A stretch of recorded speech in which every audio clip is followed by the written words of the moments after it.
body falling from height h takes t1 time to reach the ground. बच्चों let's say एक body को आपने height h से drop किया है, कितना टाइम ले रहा है? तो t1 टाइम ले रहा है, ठीक है। फॉल कर रहा है तो u की वैल्यू 0 है।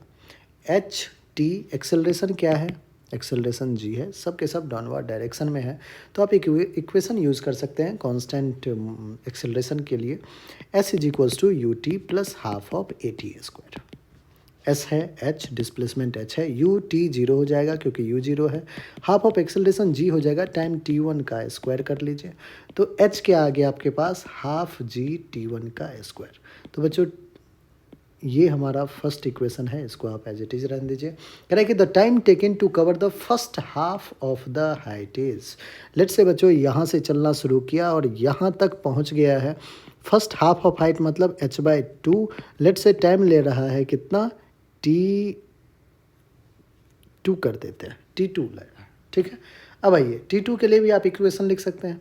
आप कहेंगे कि डिस्प्लेसमेंट इस बार h/2 हो जाएगा, u t तो 0 ही होगा, half of g into t2 का स्क्वायर।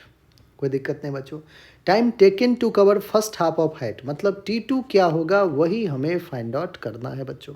तो ऑप्शन में आप देखिए, तो ऑप्शन में जो है t2 t1 के फॉर्मेट में दिया हुआ है, मतलब t1 t2 का रिलेशन दिख रहा है। तो h नहीं दिख रहा है तो क्या हमें h को रिप्लेस करना चाहिए? बिल्कुल करेंगे। फ्रॉम इक्वेशन 1 एंड 2, बच्चों इक्वेशन 1 में आपको h दिख रहा है half g T square, equation 2 में पुट कर दीजिए। तो हाफ ऑफ h कितना है? तो आपको हो गया हाफ जी टी वन का स्क्वायर। पहले h/2 था इसलिए मैंने हाफ लिखा है, और h की जगह half g t one square is equals to half g t2 का square. Half g cancel out हो जाएगा, यहाँ से t2 का स्क्वायर आ जाएगा बच्चों t1 का स्क्वायर बाय 2। तो हमें t2 फाइंड आउट करना था, तो t2 हो जाएगा square root of t1 square by 2। Square root से t1 तो बाहर निकल गया, लेकिन t2 बच्चों अब भी अंदर है, तो t2 will be t1 upon root 2।